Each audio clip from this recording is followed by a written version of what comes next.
இரட்சகராம் இயேசு கிறிஸ்துவின் நாமத்தில் அன்பின் தோத்திரங்களை நல்வாழ்த்துக்களை கூறிக்கொள்கிறேன்.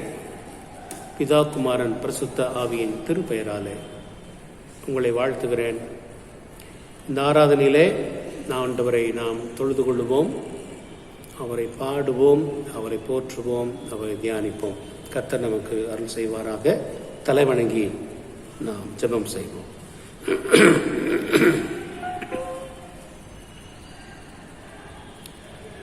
எங்களை நேசிக்கிற நல்ல ஆண்டவரே, இந்த அருமையான ஆராதனைக்காக நாங்கள் நன்றி சொல்லுகிறோம். இந்த ஆராதனையிலே நாங்கள் கூடி வரவும், உம்மை பாடி போற்றவும், முழு இருதயத்தோடே, முழு சிந்தையோடே, முழு ஆத்மாவோடே உம்மை தொழுது கொள்ளவும் எங்களுக்கு நீர் கிருபை செய்வீராக. உம்முடைய வசனங்கள் எங்கள் வாழ்வை ஆண்டவரே உறுதிப்படுத்தவும் பலப்படுத்தவும் நாங்கள் ஜெபிக்கிறோம். எங்களோடு நீர் பேசும், எங்களை உடைய பிள்ளைகளாக நீர் ஏற்றுக்கொள்ளும், எங்களுடைய பாவங்களை மன்னியும். நாங்கள் நம்முடைய சமூகத்தில் ஏறெடுக்கிற ஜெபங்களுக்கு பதில் தாரும். எங்களுடைய நன்றிகளை துதிகளை ஏற்றுக்கொள்ளும். எங்களை ஆசீர்வதியும். நிறைவான நம்முடைய ஆசீர்வாதத்தினால் நிரப்பி இந்த ஆராதனையை எங்களுக்கு ஒரு மகிமையான ஆராதனையாக அமைத்தார். இயேசுவின் நாமத்தில் ஜெபிக்கிறோம் நல்ல பிதாவே, ஆமென். அன்பானவர்களே, இந்த ஆராதனைக்கு ஆரம்பமாக கிறிஸ்தவ கீர்த்தனைகளிலே 277 கீர்த்தனை பாடும். கீர்த்தனை எண் 277.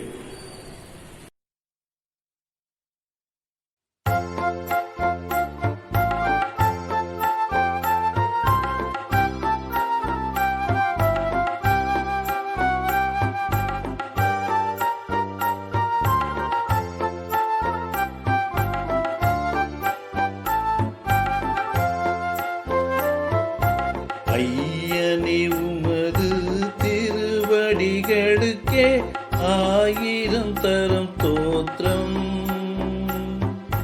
மெய்யனே உமது தயைகளை அடியே விவரிக்க எம்மாத்திரம்.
விழி செவியை நாதனே இந்த நாளெல்லாம் நீர் தாரும்.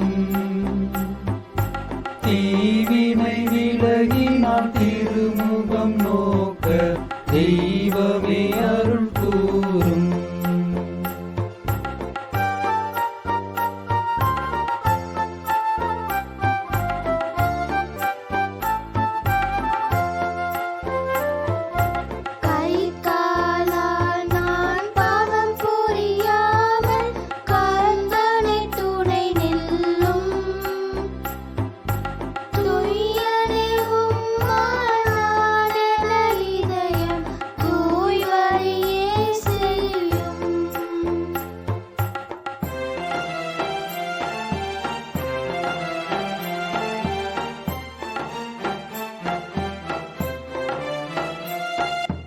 ஊழியங்களை நான்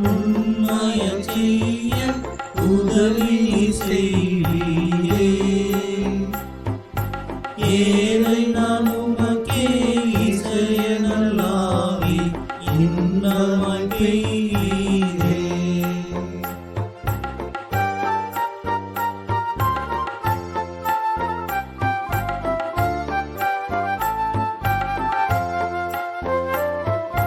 கர்த்தனே உமது மகிமையை நோக்க அயலான் நலம் பார்க்க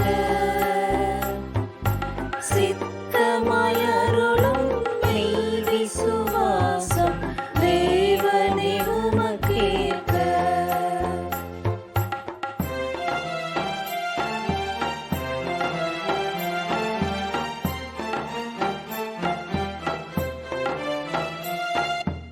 இன்றும் என் மீட்பை பயம் நடுக்கத்தோடே அடியே நடத்த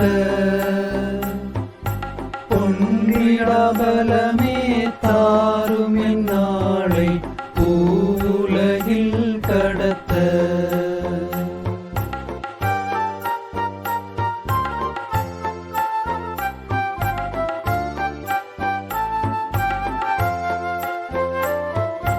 இந்த நாளிலுமே திருச்சபை வளர ஏகாதையை கூறும்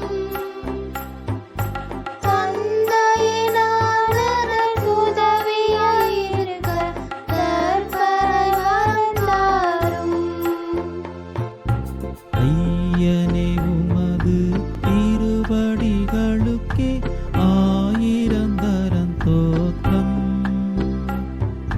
நீயனே உமது தயைகளை அடியே விவரிக்க எம்மாத்திரம்.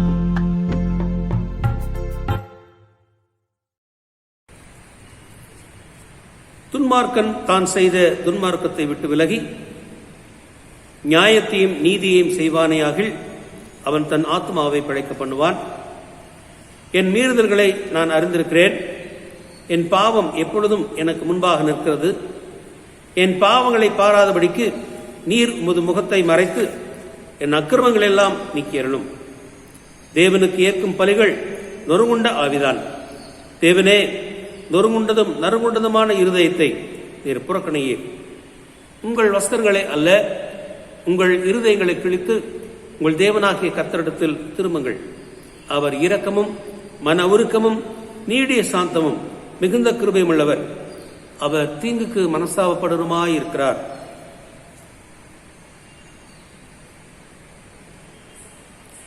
நமக்கு பாவமில்லை என்போமானால் நம்மை நாமே வஞ்சிக்கிறவர்களாயிருப்போம். நமக்குள் உண்மை இல்லை. நம்முடைய பாவங்களை நாம் அறிக்கையிட்டால் பாவங்களை நமக்கு மன்னித்து எல்லாவித அநியாயத்தை நீக்கி நம்மை சுத்திகரிப்பதற்கு கர்த்தர் உண்மையும் நீதியும் உள்ளவராயிருக்கிறார். பிரியமான சகோதரரே, சகோதரிகளே, நம்முடைய பரமபிதாவாகிய சர்வ வல்லமுள்ள தேவனுடைய அளவில்லாத தயவினாலும் இரக்கத்தினாலும் பாவ மன்னிப்பை பெறுவதற்காக நாம் செய்த பலவிதமான பாவங்களையும் அக்கிரமங்களையும் அவர் சன்னதியில் மாயமாய் மறைத்துக் கொள்ளாமல் பணிவும் தாழ்மையும் துக்கமும் கீழ்ப்படுதலுமுள்ள இருதயத்தோட அறிக்கையிட வேத வசனம் பற்பல வாக்கியங்களில் நம்மை ஏவுகிறது. நாம் எக்காலத்திலும் தேவனுக்கு முன்பாக நம்முடைய பாவங்களை மனத்தாழ்மையாய் அறிக்கிட வேண்டுவதுமன்றி அவருடைய திருக்கரங்களினாலே நாம் பெற்றுக்கொண்ட மேன்மையான உபகாரங்களுக்காக ஸ்தோத்திரம் செலுத்தவும் மிகவும் சிறந்த அவருடைய புகழை பிரஸ்தாபம் பண்ணவும் அவருடைய மகா பரிசுத்த வசனத்தை கேட்கவும் நம்முடைய சரீரத்துக்கும் ஆத்மாவுக்கும் தேவையானவர்களுக்காக வேண்டிக் கொள்ளவும் நாம் கூடி வந்திருக்கிற தருணத்தில் பாவங்களை அறிக்கிடுவது நமது விசேஷத்த கடமையாயிருக்கிறது. ஆகையால் இங்கே இருக்கிற நீங்கள் யாவரும் சுத்த இருதயத்தோடும் தாழ்ந்த சத்தத்தோடும் பரம கிருபாசன ரெண்டையிலே என்னுடனே கூட சேர்ந்து நான் சொல்லுகிற பிரகாரம் சொல்ல உங்களை வேண்டிக் கொள்கிறேன். பொதுவான பாவருக்கு ஜெபத்தை நாம் யாவரும் சேர்ந்து சொல்லுவோம். சர்வ வல்லமையும் மிகுந்த பிதாவே, தப்பிப்போன ஆடுகளைப் போல நாங்கள் உடைய வழிகளை விட்டு வழிவை அலைந்து போனோம். எங்கள் இருதயத்தின் யோசனைகளுக்கும் விருப்பங்களுக்கும் மிகவும் இணை நடந்தோம். முது பரிசுத்த கற்பனைகளின் விரோதமாய் குற்றம் செய்தோம். செய்த தவறுகளை செய்யாமல் செய்தகாதவர்களை செய்து வந்தோம். எங்களுக்கு சுகமே இல்லை. ஆனாலும் ஆண்டவரே, தேவரே, எங்கள் கர்த்தராகிய இயேசு கிறிஸ்துவின் மூலமாய் மனிதருக்கு அருள் செய்த வாக்குத்தத்தங்களின்படியே நிர்வாகியமுள்ள குற்றவாளிகளாகி எங்களுக்கு இரங்கும். தப்புதங்களை அறிவிக்கிற எங்கள் பொறுமையாயிரும். பாவத்தின் நிமித்தம் துக்கப்படுகிற எங்களை சீர்படுத்தும். மிகவும் இரக்கமுள்ள பிதாவே, உம்முடைய பரிசுத்த நாமத்துக்கு உண்டாகும்படி நாங்கள் தேவ பக்தியும் நீதியும் எழுந்த புத்தியும் உள்ளவர்களாய் நடந்து வர இயேசு கிறிஸ்துவின் நிமித்தம் எங்களுக்கு கிருபை செய்திருளும். ஆமென். நம்முடைய கர்த்தராகிய இயேசு கிறிஸ்துவின் பிதாவாய் இருக்கிற சர்வ வல்லமையுள்ள தேவன் பாவியின் மரணத்தை விரும்பாமல் அவன் தன் பாவத்தை விட்டு திரும்பி பிழைப்பதையே விரும்பி பாவத்து நிமித்தம் துக்கப்படுகிற தமது ஜனத்துக்கு பாவ விமோசனத்தையும் மன்னிப்பையும் கூறி அறிவிக்க தம்முடைய பணிவிடைக்காரருக்கு அதிகாரத்தையும் கட்டளையையும் அருளி செய்திருக்கிறார். மெய்யாய் மனந்திரவி தமது பரிசுத்த சுவிசேஷத்தை உண்மையாய் விசுவாசிக்கிற யாவருக்கும் அவர் பாவங்களை மன்னித்து விமோசனம் செய்கிறார். ஆகையால் கடைசியிலே அவருடைய நித்திய ஆனந்தத்தில் சேரத்தக்கதாய் இத்தருணத்தில் நாம் செய்கிறது அவருக்கு பிரியமாய் இருக்கவும் இனி உயிரோடு இருக்கும் நாளெல்லாம் மாசில்லாமல் பரிசுத்தமுள்ளோடு நடக்கவும் அவர் நமக்கு மெய்யான மனந்திரும்புதலையும் தம்முடைய பரிசுத்த ஆவியை அருளி செய்ய வேண்டும் என்று நம்முடைய கர்த்தராகிய இயேசு கிறிஸ்துவின் மூலமாய் அவரை வேண்டிக் கொள்ள கடவோம். ஆமென். நாம் சேர்ந்து சொல்லுவோம். பரமண்டலில் இருக்கிற எங்கள் பிதாவே, உம்முடைய நாமம் பரிசுத்தப்படுவதாக, உம்முடைய ராஜ்யம் வருவதாக, உம்முடைய சித்தம் பரமண்டலத்திலே செய்யப்படுவது போல பூமியிலே செய்யப்படுவதாக. அன்றுள்ள இழப்பத்தை இன்று எங்களுக்கு தாரும். எங்களுக்கு விரோதமாக குற்றங்களுக்கு நாங்கள் மன்னிக்கிறது போல எங்கள் குற்றங்களை எங்களுக்கு மன்னியும். எங்களை சோதனைக்கு பிரவேசிக்க பண்ணாமல் தீமையிலிருந்து எங்களை சேர்த்துக் கொள்ளும். ராஜ்யமும் வல்லமையும் மகிமையும் என்னென்றைக்கு முடிவுகளே. ஆமென். ஆண்டவரே, எங்கள் உதடுகளை திறந்தருளும். அப்பொழுது உம்முடைய புகழை அறிவிக்கும். தேவனே, எங்களை ரட்சிக்க விரைவாய் வாரும். ஆண்டவரே, எங்களுக்கு சகாயம் பண்ண தீவிரியும். பிதாவுக்கும் குமாரனுக்கும் பரிசுத்த ஆவிக்கு மகிமை உண்டாவதாக. ஆதியிலும் இப்பொழுதும் எப்பொழுதும் சதா காலங்களிலும் மகிமை உண்டாவதாக. ஆமென். கர்த்தரை துதியுங்கள். கர்த்தருடைய நாமம் துதிக்கப்படுவதாக. திருமறை பாடங்கள் வாசிக்க நாம் கேட்போம். வாசிக்கும்படியாக தெரிந்து கொள்ளப்பட்ட முதலாவது வேத பாடம் யாத்திராகமங்களின் புஸ்தகம் 18ஆம் அதிகாரம் வசனங்கள் 13 முதல் 27 வரை அடங்கியிருக்கிறது. யாத்திராகமம் 18:13 முதல். மறுநாள் மோசே ஜனங்களை நியாயம் விசாரிக்க உட்கார்ந்தான். ஜனங்கள் காலமே துவக்கி சாயங்காலம் மட்டும் மோசேக்கு முன்பாக நின்றார்கள். ஜனங்களுக்கு அவன் செய்த யாவையும் மோசேயின் மாமன் கண்டு, நீர் ஜனங்களுக்கு செய்கிற இந்த காரியம் என்ன? நீர் ஒன்றியாய் உட்கார்ந்திருக்கவும் ஜனங்கள் எல்லாரும் காலமே துவக்கி சாயங்காலம் மட்டும் உமக்கு முன்பாக நிற்கவும் வேண்டியது என்ன என்றான். அப்பொழுது மோசே தன் மாமனை நோக்கி, தேவனிடத்தில் விசாரிக்கும்படி ஜனங்கள் என்னிடத்தில் வருகிறார்கள். அவர்களுக்கு யாதொரு காரியம் உண்டானால் என்னிடத்தில் வருகிறார்கள். நான் அவர்களுக்குள்ள வழக்கை தீர்த்து தேவ கட்டளையும் அவருடைய பிரமாணங்களையும் தெரிவிக்கிறேன் என்றான். அதற்கு மோசேயின் மாமன், நீர் செய்கிற காரியம் நல்லதல்ல. நீரும் உம்மோடே இருக்கிற ஜனங்களும் தொய்ந்து போவீர்கள். இது உமக்கு மிகவும் பாரமான காரியம். நீர் ஒருவராய் அதை செய்ய உம்மாலே கூடாது. இப்பொழுது என் சொல்லை கேளும். உமக்கு ஒரு ஆலோசனை சொல்லுகிறேன். தேவனும் உம்மோடே கூட இருப்பார். நீர் தேவ சந்நிதியிலே ஜனங்களுக்காக இரும். விசேஷித்தவர்களை தேவனிடத்தில் கொண்டு போய் கட்டளைகளையும் பிரமாணங்களையும் அவர்களுக்கு வெளிப்படுத்தி அவர்கள் நடக்க வேண்டிய வழியையும் அவர்கள் செய்ய வேண்டிய காரியத்தையும் அவர்களுக்கு தெரியப்படுத்தும். ஜனங்கள் எல்லாருக்குள்ளும் தேவனுக்கு பயந்தவர்களும் உண்மை உள்ளவர்களும் பொருளாசையை வெறுக்கிறவருமான திறமையுள்ள மனிதரை தெரிந்து கொண்டு அவர்களை 1000 பேருக்கு அதிபதிகளாகவும் 100 பேருக்கு அதிபதிகளாகவும் 50 பேருக்கு அதிபதிகளாகவும் 10 பேருக்கு அதிபதிகளாகவும் ஏற்படுத்தும். அவர்கள் எப்பொழுதும் ஜனங்களை நியாயம் விசாரித்து பெரிய காரியங்கள் யாவையும் உம்மிடத்தில் கொண்டு வரட்டும். சிறிய காரியங்கள் யாவையும் தாங்களே தீர்க்கட்டும். இப்படி அவர்கள் உம்மோடே கூட இந்த பாரத்தை சுமந்தால் உமக்கு இலகுவாயிருக்கும். இந்த பிரகாரம் நீ செய்வதும் இப்படி தேவன் உமக்கு கட்டளையிடுவதும் உண்டானால் உம்மாலே தாங்கக்கூடும். இந்த ஜனங்கள் எல்லாரும் தாங்கள் போகும் இடத்துக்கு சுகமாய் போய் சேரலாம் என்றான். மோசே தன் மாமன் சொல் கேட்டு அவன் சொன்னபடியெல்லாம் செய்தான். மோசே இஸ்ரவேலர் எல்லாரிலும் திறமையுள்ள மனிதரை தெரிந்து கொண்டு அவர்களை 1000 பேருக்கு அதிபதிகளாகவும் 100 பேருக்கு அதிபதிகளாகவும் 50 பேருக்கு அதிபதிகளாகவும் 10 பேருக்கு அதிபதிகளாகவும் ஜனங்கள் மேல் தலைவராக்கினான். அவர்கள் எப்பொழுதும் ஜனங்களை நியாயம் விசாரித்தார்கள். வருத்தமான காரியங்களை மாத்திரம் மோசேயினிடத்தில் கொண்டு வந்தார்கள். சிறிய காரியங்களை எல்லாம் தாங்களே தீர்த்தார்கள். பின்பு மோசே தன் மாமனை அனுப்பிவிட்டான். அவன் திரும்ப தன் தேசத்துக்கு போய்விட்டான் என்றார் என்பது வாசிக்கும்படியாக தெரிந்து கொள்ள முதலாவது வேதபாடம் வாசித்தாயிற்று. வாசிக்கும்படியாக குறிக்கப்பட்ட இரண்டாவது வேத பாடம் மத்தேயு எழுதின சுவிசேஷம் 25வது அதிகாரம் வசனங்கள் 14 முதல் 30 முடிய. மத்தேயு 25:14.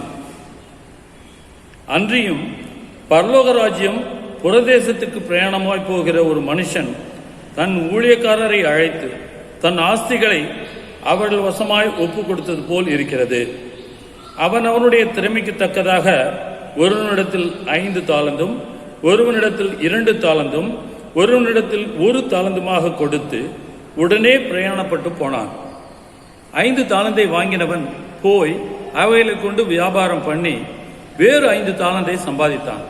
அப்படியே 2 தாலந்தை வாங்கினவனும் வேறு 2 தாலந்தை சம்பாதித்தான். 1 தாலந்தை வாங்கினவனோ போய் நிலத்தை தோண்டி தன் எஜமானுடைய பணத்தை புதைத்து வைத்தான். வெகு காலமான பின்பு அந்த ஊழியக்காரருடைய எஜமான் திரும்பி வந்து அவர்களிடத்தில் கணக்கு கேட்டான். அப்பொழுது 5 தாலந்தை வாங்கினவன் வேறு 5 தாலந்தை கொண்டு வந்து, ஆண்டவனே, 5 தாலந்தை என்னிடத்தில் ஒப்புவித்தீரே, அவைகளை கொண்டு இதோ வேறு 5 தாலந்தை சம்பாதித்தேன் என்றான். அவனுடைய எஜமான் அவனை நோக்கி, நல்லது, உத்தமமும் உண்மையும் உள்ள ஊழியக்காரனே, கொஞ்சத்திலே உண்மையாயிருந்தாய், அநேகத்தின் மேல் உன்னை அதிகாரியாக வைப்பேன், உன் எஜமானுடைய சந்தோஷத்திற்குள் பிரவேசி என்றான். 2 தாலந்தை வாங்கியனவனும் வந்து, ஆண்டவனே, 2 தாலந்தை என்னிடத்தில் ஒப்புவித்தீரே, இது அவைகளை கொண்டு இதோ வேறு 2 தாலந்தை சம்பாதித்தேன் என்றான். அவனுடைய எஜமான் அவனை நோக்கி, நல்லது, உத்தமும் உண்மையும் உள்ள ஊழியக்காரனே, கொஞ்சத்திலே உண்மையாயிருந்தாய், அநேகத்தின் மேல் உன்னை அதிகாரியாக வைப்பேன், உன் எஜமானுடைய சந்தோஷத்திற்குள் பிரவேசி என்றான். 1 தாலந்தை வாங்கினவன் வந்து, ஆண்டவனே, நீர் விதைக்காத இடத்தில் அறுக்கிறவரும் தெளிக்காத இடத்தில் சேர்க்கிறவருமான கடினமுள்ள மனுஷன் என்று அறிவேன். ஆகையால் நான் பயந்து போய் உமது தாலந்தை நிலத்தில் புதைத்து வைத்தேன். இதோ உம்முடையதை வாங்கிக் கொள்ளும் என்றான். அவனுடைய எஜமான் பிரதித்திரமாக, பொல்லாதவனும் சோம்பலுமான ஊழியக்காரனே, நான் விதைக்காத இடத்தில் அறுக்கிறவர் என்றும் தெளிக்காத இடத்தில் சேர்க்கிறவர் என்றும் அறிந்திருந்தாயே. அப்படியானால் நீ என் பணத்தை காசுக்காரர் வசத்தில் போட்டு வைக்க வேண்டியதா இருந்தது. அப்பொழுது நான் வந்து என்னுடையதை வட்டியோடு வாங்கிக் கொள்வேனே என்று சொல்லி அவனிடத்தில் இருக்கிற தாளந்தை எடுத்து 10 தாளந்துள்ளவனுக்கு கொடுங்கள். உள்ளவன் எவனோ அவனுக்கு கொடுக்கப்படும், பரிபூரணம் அடைவான். இல்லாதவனிடத்திலிருந்து உள்ளதும் எடுத்துக்கொள்ளப்படும். பிரயோஜனமற்ற ஊழியக்காரனாகிய இவனை புறம்பான இருளிலே தள்ளி போடுங்கள், அங்கே அழுகையும் பற்கடிப்பும் உண்டாயிருக்கும் என்றான் என்பது வாசிக்க வேண்டிய 2வது வேறுபாடம் வாசித்தாயிற்று. நாம் யாவரும் எழுந்திருந்து நம்முடைய விசுவாசத்தை நாம் அறிக்கை செய்வோம். வானத்தையும் பூமியை படைத்த சர்வவல்லமையுள்ள பிதாவாகிய தேவரை விசுவாசிக்கிறேன். ஒரே குமாரனாகிய நம்முடைய நாதர் இயேசு கிறிஸ்துவை விசுவாசிக்கிறேன். அவர் பரிசுத்த ஆவியினாலே கன்னிமரியாளுக்கு பிறந்தார். பொந்தி பிலாத்துவின் காலத்தில் பாடுபட்டு சிலுவையில் அறைந்து மரித்து அடக்கம் பண்ணப்பட்டு பாதாளத்தில் இறங்கினார். 3ஆம் நாள் மரித்தோர் எழுந்தருளினார். பரமண்டலத்துக்கு ஏறி சர்வவல்லமையுள்ள பிதாவாகிய தேவனுடைய வலது பாகத்தை வைத்திருக்கிறார். அவிடத்திலிருந்து உயிரோரை மரித்தோரை நியாயத்திற்கு வருவார். பரிசுத்த ஆவியை விசுவாசிக்கிறேன். பொதுவாக இருக்கிற பரிசுத்த சபையும் பரிசுத்தமான ஐக்கியமும் பாவ மன்னிப்பும் சரீர உயிர்த்தெழுதலும் நித்திய ஜீவனும் விசுவாசிக்கிறேன். ஆமென். கர்த்தாவே, உம்முடைய இரக்கத்தை எங்களுக்கு காண்பியும், உம்முடைய இரட்சிப்பை எங்களுக்கு அருளச் செய்யும். உம்முடைய பணிவிடைக்காரருக்கு நீதியை தரிப்பியும். நீர் தெரிந்து கொண்ட ஜனத்தை சந்தோஷப்படுத்தும். கர்த்தாவே, உம்முடைய ஜனத்தை ரட்சியும். உம்முடைய சுதந்திரத்தை ஆசீர்வதியும். கர்த்தாவே, எங்கள் காலத்தில் சமாதானத்தை கட்டளையிடும். தேவரே அல்லாமல் எங்களுக்காக யுத்தம் செய்வார் ஒருவரும் இல்லை. பராபரனே, எங்கள் இருதயத்தை சுத்திகரியும். உம்முடைய பரிசுத்த ஆவியை எங்களிடமிருந்து எடுத்துக் கொள்ளாதேயும். சமாதானத்திற்காக நாம் ஜெபிப்போம். சமாதானத்துக்கு காரணரும் ஏக சிந்தை பெருமருமாகி தேவனே, உம்மை அறிவதே நித்திய ஜீவன், உம்மை சேவிப்பதே மெய்சுயாதீனம். தேவரரை தஞ்சமாக கொண்டிருக்கிற முதடியாராகிய நாங்கள் எந்த விரோதிகளுடைய வல்லமைக்கு பயப்படாதிருக்கும்படியாக எங்கள் சத்துருக்கள் செய்கிற எல்லா பிரயத்தங்கள் என்றும் எங்கள் கர்த்தராகிய இயேசு கிறிஸ்துவின் வல்லமையினால் எங்களை காப்பாற்றியருளும். ஆமென். தேவ கிருபைக்காக நாம் ஜெபிப்போம். சர்வ வல்லமுள்ள நித்திய தேவனே, இந்நாள் வரையும் எங்களாய் சுகமாய் நடத்தி வந்த எங்கள் பரமபிதாவாகிய கர்த்தாவே, இந்நாளிலும் மிகுந்த வல்லமையால் எங்களை காப்பாற்றி நாங்கள் யாதொரு பாவத்துக்குட்படாமலும் எவ்விதமான மோசத்திலும் அகப்படாமலும் உமது பார்வைக்கு நீதியாயிருக்கிறதை எப்பொழுதும் செய்கிறதற்கு நாங்கள் செய்கிற எல்லாவற்றையும் உம்முடைய ஆளுகையை நடத்திட வேண்டும் என்று எங்கள் கர்த்தராகிய இயேசு கிறிஸ்துவின் மூலமே வேண்டிக் கொள்கிறோம். ஆமென். ஆமென்.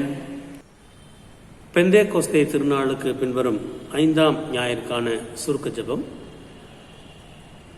என்றும் செயல்படும் கடவுளே, உமது குமாரனான இயேசு கிறிஸ்துவின் வழியாய் வாழ்வின் முழுமையையும் பரிவையும் தந்து எங்களை அழைத்தவரே, உமது பலதரப்பட்ட வரங்களால் நாங்கள் வளமாகவும் தாராள மனதுடன் பொங்கி வழியும் மகிழ்ச்சியுடனும் அறிவுள்ள ஊழியர்களாக வாழவும், நேர்மையற்ற லாபத்தை வெறுத்துவிடவும், கடவுளுக்கு பயந்து நம்பிக்கையில் உறுதிப்படவும், வளங்களை நேர்மையாக கையாளவும் எங்களுக்கு உதவியருளும்.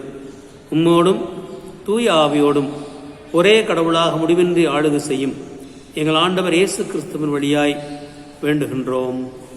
ஆமென். இந்த நாளில் நாம் சிறப்பு பிரார்த்தனையை நாம் ஏறெடுப்போம்.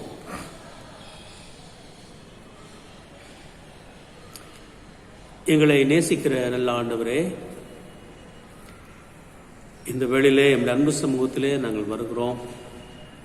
உம்முடைய கிருபையால் எங்களை பாதுகாத்து வருகிறீர். உம்முடைய இரக்கத்தால் எங்களுக்கு சுகம் தருகிறீர். ஆண்டவரே, உம்முடைய காருண்யத்தால் எங்களை காப்பாற்றுகிறீர். நாங்கள் நன்றி சொல்லுகிறோம்.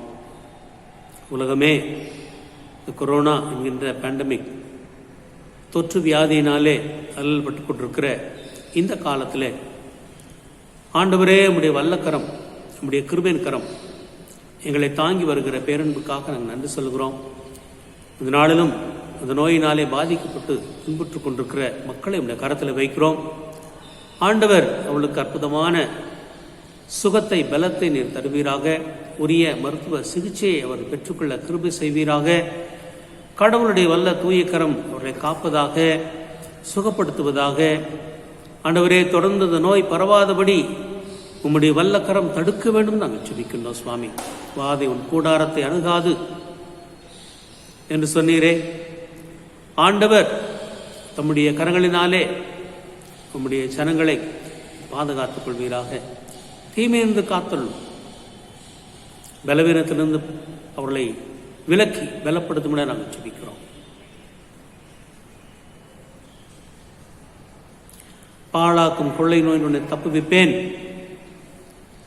என்று சொல்லியிருக்கிறீரே, நமக்கு நாங்கள் நன்றி சொல்கிறோம். உம்முடைய வாக்கு தத்தங்களுக்காக நாங்கள் நமக்கு ஸ்தோத்திரம் சொல்கிறோம். சுவாமி, தொடர்ந்து தேசம் முழுவதும் கர்த்தாவே உம்முடைய வல்ல கிருபை இருக்க நாங்கள் ஜெபிக்கிறோம். அதிகமாக இந்த காலகட்டங்களிலே பரவி வருகின்றதாக நாங்கள் பார்க்கிறோமே. ஆண்டவர் தாமே உம்முடைய கரங்களை நீட்டி ஜனங்களை குணமாக்க முடியாது நாங்கள் ஜெபிக்கிறோம். இந்த நோய் தொற்றிலிருந்து மக்களை விடுதலையாக்க முடியாது நாங்கள் ஜெபிக்கின்றோம். கடவுளுடைய கரம் எங்களோடு கொண்டு வழிநடத்தி காத்துக்கொள்ள நாங்கள் ஜெபிக்கிறோம். ஆண்டவரே, எங்களுடைய திருச்சபைக்காக நாங்கள் ஜெபிக்கிறோம். ஒவ்வொருவரையும் நீர் உங்களுடைய சட்டைகளுக்குள்ளாக மூடி மறைத்து பாதுகாத்துக் கொள்வீராக. எங்களுடைய திருமண்டலத்துக்காக, எங்களுடைய பேராயருக்காக, எல்லா குருமார்களுக்காகவும் நாங்கள் ஜெபிக்கிறோம்.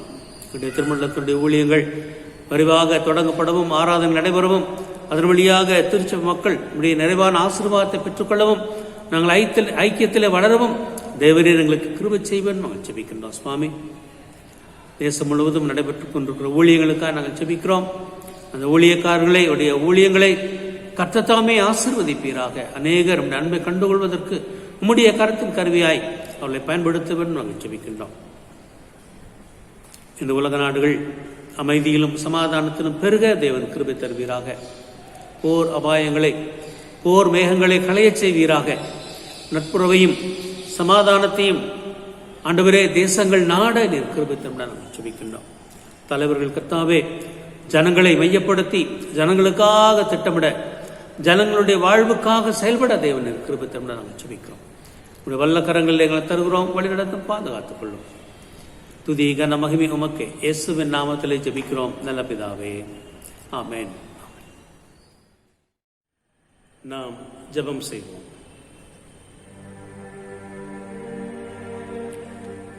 சத்திய வேதம் பக்தரின் கீதம், சுத்தர்கள் போகும் பாதையின் தீபம், உத்தம மார்க்கம் காட்டும். சத்திய வேதம் எத்தனை துன்பம் துயரம் வந்தும் பக்தரை தேற்றிடும் ஔஷதம். சத்திய வேதம் வேத பிரிய தேவ புதல்வர் சேதமடையா நடந்திடுவார்.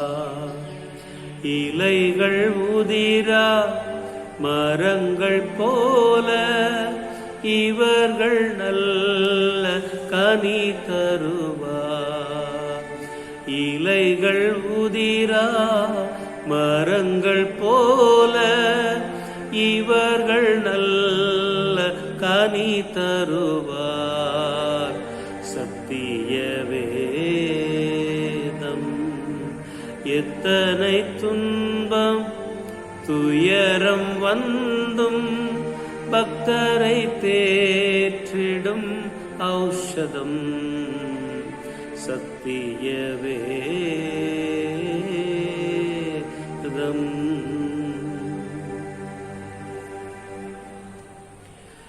எங்கள் கண்மலையும் மீட்பருமாகிய கர்த்தாவே, என் வாயின் வார்த்தைகளும் எங்கள் எல்லோருடைய உள்ளத்தின் தியானமும் உம்முடைய பரிசுத்த திருமுன்னர் ஏற்றவைகளாய் காணப்படுவதாக.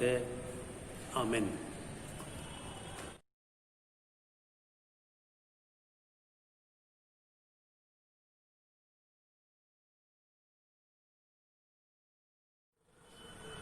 ஆண்டவராகிய இயேசு கிறிஸ்துவின் நாமத்தில் உங்கள் யாவருக்கும் அன்பின் தோத்திரத்தை நல்வாழ்த்துக்களை கூறிக்கொள்கிறேன். உங்களுக்கு கிருபையும் சமாதானம் உண்டாவதாக என்று உங்களை வாழ்த்துகின்றேன். அன்பானவர்களே, இந்த நாளிலே நாம் தியானிக்கும்படியாக தென்னிந்திய திருச்சபை நமக்கு தந்திருக்கின்ற கருப்பொருள் என்னவென்றால், ஸ்டூவர்ட்ஷிப், ரெஸ்பான்சிபிள் ரிசோர்ஸ் மேனேஜ்மெண்ட் என்ற பொருளிலே நாம் தியானிக்க இருக்கிறோம். ஸ்டூவர்ட்ஷிப், ரெஸ்பான்சிபிள் ரிசோர்ஸ் மேனேஜ்மெண்ட் என்ற பொருளிலே நாம் தியானிக்க இருக்கிறோம். தமிழிலே இதனை நாம் உக்கிரானத்துவம், பொறுப்புமிக்க வள மேலாண்மை என்ற பொருளிலே தியானிக்க இருக்கிறோம். உக்கிரானத்துவம், பொறுப்புமிக்க வள மேலாண்மை என்று நாம் தியானிக்க இருக்கிறோம். ஸ்டூவர்ட்ஷிப் அப்படின்னா என்ன? உக்கிரானத்துவம் என்றால் என்ன? உக்கிரானக்காரன் யார்? ஸ்டூவர்ட்ஷிப் யார் என்பதை குறித்து நாம் இந்த நாளில் தெளிவாக தியானிக்க இருக்கிறோம். நாம் இந்த நாளுடைய செய்திக்கு துணையாக நான் கொடுக்கப்பட்டிருக்கிற திருமறை பகுதியில் 2 பாடங்களை நான் எடுத்துக்கொள்கிறேன். ஒன்று, முதலாம் பாடமாக யாத்திராகமம் 18ஆம் அதிகாரம் 13 முதல் 27 வசனங்கள். இரண்டாவதாக மத்தேயு சுவிசேஷம் 25ஆம் அதிகாரம் 14 முதல் 30 வசனங்கள். இந்த செய்தியை நான் அதிகமாக சுவிசேஷ பாடத்திலிருந்து, நற்செய்தி பாடத்திலிருந்து, மத்தேயு 25 14 30 வரை உள்ள அடங்கிய பகுதியை நம்முடைய தியான செய்தியாக தியானத்துக்காக நான் எடுத்துக்கொள்கிறேன். இதில் நம்முடைய தியானத்துக்கான சிந்தனை வசனம், the verse for meditation, மத்தேயு 25ஆம் அதிகாரம் 21, 23 வசனங்கள். நல்லது, உத்தமமும் உண்மையுமுள்ள ஊழியக்காரனே, கொஞ்சத்திலே உண்மையாயிருந்தாய், அநேகத்தின் மேல் உன்னை அதிகாரியாக வைப்பேன், உன் எஜமானுடைய சந்தோஷத்திற்குள் பிரவேசி என்றான். இந்த வசனத்தை மையமாக கொண்டு மத்தேயு சுவிசேஷத்தில் 25ஆம் அதிகாரம் 14 முதல் 30 வரை உள்ள திருமறை வசனத்தை சற்று ஆழமாக சிந்திக்கும்படியாக அன்போடு நான் அழைக்கின்றேன். இதிலே நாம் சிந்திக்க போகின்ற அந்த திருமறை பகுதியில் நம்முடைய மைய தலைப்பு உக்கரானத்துவம், ஸ்டூவர்ட்ஷிப் என்றால் என்ன? இங்கே இந்த திருமறை பகுதியை பார்த்தால் அதில் உக்கிரானக்காரன் என்பது ஒரு பணியாளர் என்ற பொருளிலே தான் வருகிறது, சர்வன்ட். இன்னும் அதனை இன்றைய காலகட்டங்களிலே ஆலயங்களிலே இந்த ஸ்டூவர்ட்ஷிப் என்கின்ற சொல்லாடல்கள் பயன்படுத்தப்படுகிறது. ஆலய பணிகளிலே தங்களை தன்னார்வமாக இணைத்துக் கொள்வது, அதை ஸ்டூவர்ட்ஷிப் என்று சொல்வார்கள். ஆலயத்திலே ஆராதனைகளிலே உதவி செய்வது, ஆலயத்தை ஆயத்தப்படுத்துவது, கொயரில் பங்கு பெறுவது போன்ற காரியங்களெல்லாம் செய்வது ஸ்டூவர்ட்ஷிப்பில் மிக முக்கியமான பங்காக இந்த காலகட்டங்களில் திருச்சபையிலே பொதுவாக நாம் அதை பார்க்கிறோம். இந்த திருமறை பகுதியிலே பணியாளர்கள் என்றுதான் பார்க்கிறோம், வேலைக்காரர்கள். ஒரு வீட்டு தலைவனுடைய வேலைக்காரர்கள், ஒரு ராஜாவினுடைய வேலைக்காரர்கள் என்றெல்லாம் இந்த பகுதியிலே நாம் பார்க்க முடியும். சரி, இன்றைக்கு இந்த பகுதியை நாம் குறித்து பார்க்கும்போது இந்த மத்தேயு 25ஆம் அதிகாரத்தை விண்ணரசு பற்றிய இயேசுவின் தாளந்து ஊமை என்று இந்த பகுதிக்கு இதுக்கு ஒரு தாளந்து கொடுக்கலாம், இந்த தலைப்பு கொடுக்கலாம். விண்ணரசு பற்றிய இயேசுவின் தாளந்து ஊமை. இந்த ஊமைய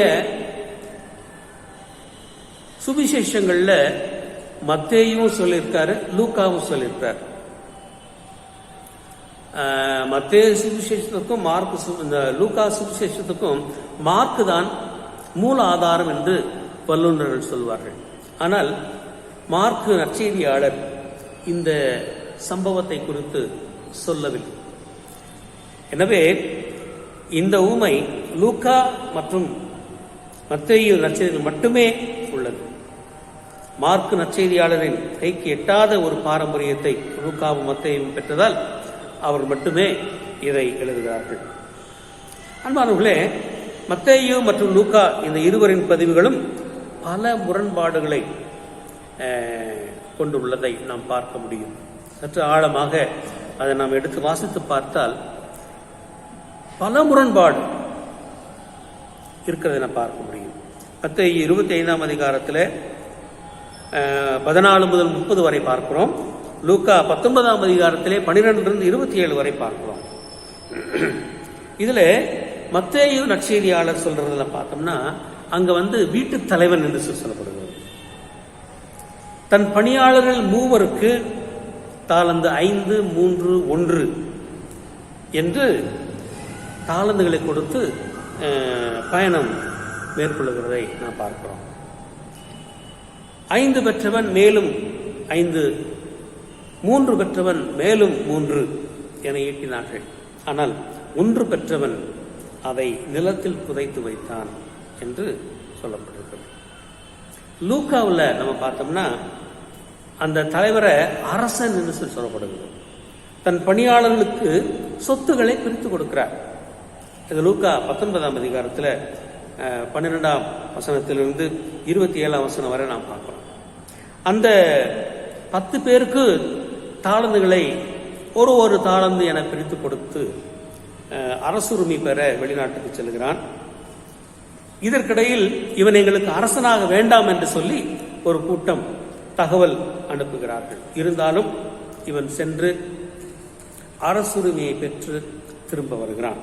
வரும்போது அந்த 10 பணியாளர்களில் ஒருவன் வருகிறான். நீர் கொடுத்த ஒரு தாளந்தில் அதை 10 மடங்காக நான் பெருக்கினேன் என்று சொல்கிறான். 2ஆம் மனிதன் ஒருவன் வருகிறான். நீர் கொடுத்த ஒரு தாளந்தில் 5 மடங்கு நான் பெருக்கினேன் என்று சொல்லுகிறான். 3ஆம் அவன் வருகிறான். அவன் வந்து சொல்றாரு, தலைவனுக்கு பயந்து அதை கைக்குட்டையில் முடிந்து வைத்திருக்கிறதாக கூறி அதை திரும்ப கொடுக்கிறான். ஆனா மற்ற 7 பேரை பற்றிய செய்தி லூக்காவிலே இல்லை.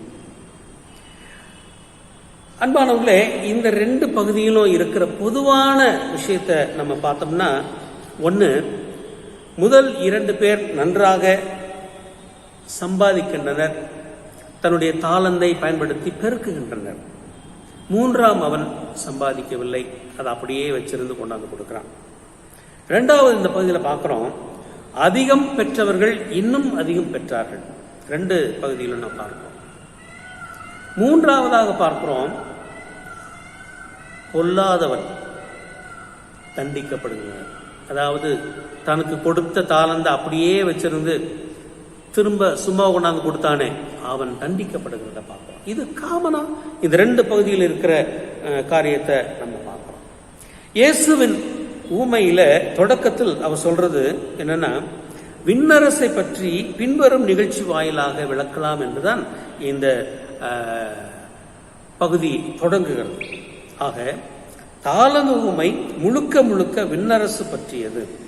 தாளந்து ஊமையிலிருந்து விண்ணரசை நாம் எப்படி புரிந்து கொள்வது என்பதை பற்றி இங்கே தொடர்ந்து வாசிக்கலாம். ஆனால் அதற்கு முன்பதாக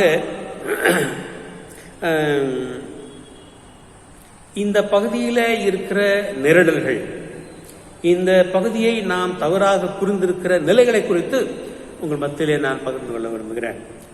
1ஆவதாக, தலைவன் தான் விரும்புவதை செய்கிறான். யாருக்கு எவ்வளவு தாளந்து கொடுக்க வேண்டும் என்பதை நிர்ணயம் செய்பவர் தலைவர். ஒருத்தருக்கு 5 கொடுத்தாரு, இன்னொருத்தருக்கு 3 கொடுத்தாரு, இன்னொருத்தருக்கு 1 கொடுத்தாரு. இதை நிர்ணயிக்கிறது அவர் தான். ஏன் இப்படி செய்கிறீர் என்று அவரை யாரும் கேள்வி கேட்க முடியாது. 2வது, இருப்பது பெருகும், இல்லாதது தேயும் அப்படின்ற ஒரு நிலைமையை இந்த கதையில நம்ம பார்க்கிறோம். இதுல ஆங்கிலத்தில் ஒன்று சொல்லுவாங்க, ஸ்னோபால் எஃபெக்ட் என்று சொல்வார்கள். அது என்ன அப்படின்னா, ஒரு பனி கட்டிய சிறு உருண்டையா உருட்டி உயரமான பனிமலையில போட்டோம்னா அது கீழே உருண்டு வரும் பொழுது அங்கே இருக்கிற துகள் பனிகள் எல்லாவற்றையும் சேர்த்து அந்த சிறிய உருண்டை பள்ளத்திலே கடைசியிலே வரும் பொழுது மிகப்பெரிய உருண்டையாக ஆகிவிடும். இதைத்தான் ஸ்னோபால் எஃபெக்ட் என்று சொல்வார்கள். அன்பானவர்களே, இருப்பது வேகமாக நகரும் போது இன்னும் பலவற்றை தன்னோடு அணைத்துக் கொள்ளும் என்கின்ற செய்தியை இந்த பகுதியில நான் பார்க்கிறோம். இறையரசை பற்றிய உண்மையில இது ரொம்ப பொருந்தும். கடுகளவு விசுவாசம் இருந்தால் மலையை பார்த்து பெயர்ந்து சமுத்திரத்திலே தள்ளுண்டு போ என்று சொன்னால் அது நடக்கும். ஒரு சிறிய விசுவாசம் மிகப்பெரிய காரியத்தை செயல்படுத்தும் என்பது இறையரசனுடைய காரியங்களிலே மையமாக இருக்கிறத நாம் பார்க்க முடியும். அடுத்ததாக நாம் பார்த்தால் பரிசும் தண்டனையும் தருபவர் தலைவர் தான்.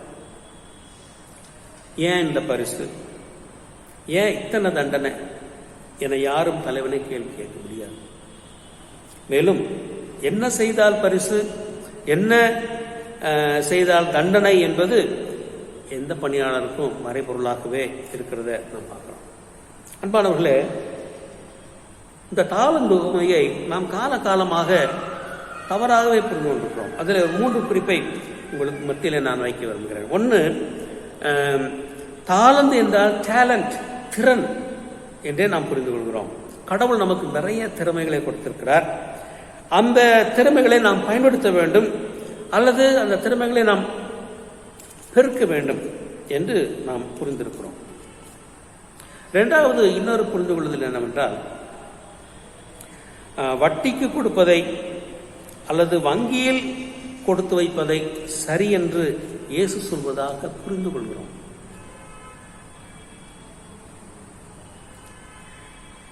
மூன்றாவது, புறம்பே உள்ள இருளில் தள்ளுங்கள் என்று அந்த தலைவன் சொல்வது நரகத்திலே தள்ளுங்கள் என்பதை நாம் புரிந்திருக்கிறோம். தாலந்து ஊமையின் நோக்கம் இந்த மூன்றும் அல்ல என்பதுதான் நாம் இன்றைக்கு புரிந்து கொள்ள வேண்டியது. பின்ன வேற என்ன என்று சொல்லி நம்ம கேட்கலாம். அன்பானவர்களே, இந்த பகுதியிலே ஒரு தாலந்துடைய மதிப்பு 6000 தெனாரியம் தான் ஒரு தாலந்து. தெனாரியம் என்பது தினக்கூலியாளுடைய ஒரு நாள் கூலி. இப்படி 6000 நாளுடைய அந்த 6000 தெனாரியம் சேர்ந்ததுதான் ஒரு தாலந்து. 6000 நாள் 16 வருஷம் 160 நாள் தான் 6000 நாட்கள். அப்ப ஒரு தினக்கூலியால் 16 வருஷம் 160 நாள் உழைச்சால் தான் ஒரு தாலந்து சம்பாதிக்க முடியும். இந்த பகுதியிலே அந்த அப்ப ஒரு தினக்கூலி ஆளுடைய ஒரு நாள் ஊதியம் ரூபாய் 500 என்று நாம் கணக்கிட்டா 6000 into 500 is equal to 30 lakhs. 30 லட்சம் ரூபாய். 30 லட்சம் ரூபாய் என்பது சிறிய தொகையா? பெரிய தொகை தானே. அப்படி ஒரு தாலந்து என்பது அதிக மதிப்புள்ள ஒன்று என்பதை நாம் இன்றைக்கு புரிந்து கொள்ள அழைக்கப்படுகிறோம். ஆனா இங்கே ஒருத்தருக்கு 5 தாலந்து, ஒருத்தருக்கு 3 தாலந்து, ஒருத்தருக்கு 1 தாலந்து என்று தந்திருக்கிறத நம்ம பார்க்கணும். இந்த திருமறை பகுதியில் நம்முடைய இன்னைக்கு சிந்தனையாளரா, கதை மாந்தரா, நம்முடைய சிந்தனை மாந்தரா யாரை நம்ம வைக்கிறோம்னா அந்த 1 தாலந்து பெற்றார் இல்லையா, அவரை பற்றி இன்னைக்கு நாம் சிந்திக்க உங்கள் அன்போடு நான் அழைக்கின்றேன். சரி, எதுக்காக இந்த தலைவன் 5, 3, 1 என்று கொடுக்க வேண்டும்? இது ஒரு பெரிய கேள்வி. இந்த ஊமையை நாம் வாசிக்கும் போதே இறையரசை பற்றிய ஊமை என்று சொல்லப்படுகிறது. ஆனால் பல வித்தியாசங்கள், ஏற்றத்தாழ்வுகள் இருக்கிறதே என்பது நமக்கு வருகின்ற மிகப்பெரிய கேள்வி. அதை குறித்து இன்றைக்கு நாம் தியானிக்க இருக்கிறோம். அன்பானவர்களே, முதலாவதாக இங்கே அந்த 5 பெற்றவன் 5 கொண்டு வந்தான், 3 பெற்றவன் 3 கொண்டு வந்தான், 1 பெற்றவன் 1 திரும்ப கொண்டு வந்து கொடுத்தான்.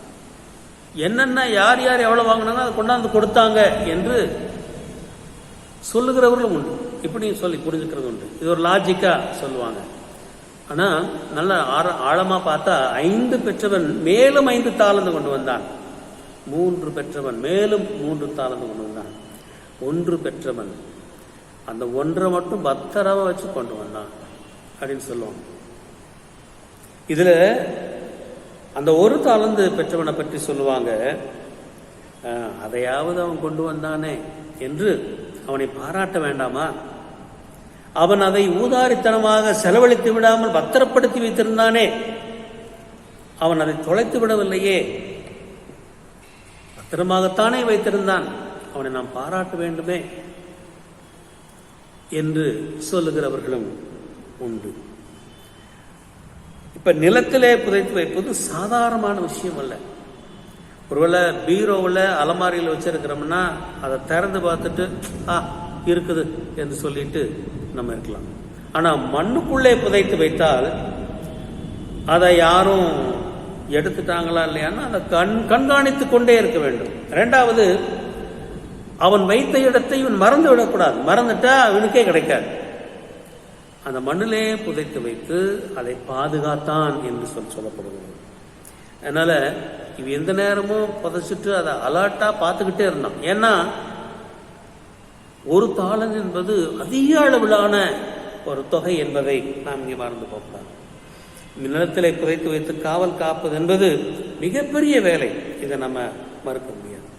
சரி, இந்த ஒரு தாளந்து வாங்கினவன் அவனிடத்திலே காணப்பட்ட எதிர்மறையான சிந்தனை 3 விஷயங்களை இன்னைக்கு நாம் சிந்திக்க போறோம். முதலாவதாக, இந்த பணியாளருடைய உள்ளத்திலே ஒரு கோபம், தன்னுடைய தலைவனை பற்றிய ஒரு கோபம் இவனுக்கு இருந்திருக்க வேண்டும். ஏன்னா மற்றவங்களுக்கு 5 தாளந்து, இன்னொருத்தனுக்கு 3 தாளந்து கொடுத்துருக்குறான், எனக்கு மட்டும் 1 தாளந்து தானே கொடுத்துருக்குறானே, நீ என்னடா கொடுக்கறது, நான் என்னடா உனக்காக வேலை செய்வது என்ற ஒரு நினைப்பு அவனுக்குள்ளே இருந்திருக்கலாம். அன்பானவர்களே, இன்றைக்கும் சமுதாயத்தில் நம்முடைய திறமைகளை, நம்முடைய நல்ல பண்புகளை, உதாரத்துவமாக அந்த சமூகத்துக்கு நம்ம செய்கிற சேவையை, பணிகளை நாம கொடுக்காம இருப்பதற்கு காரணம்,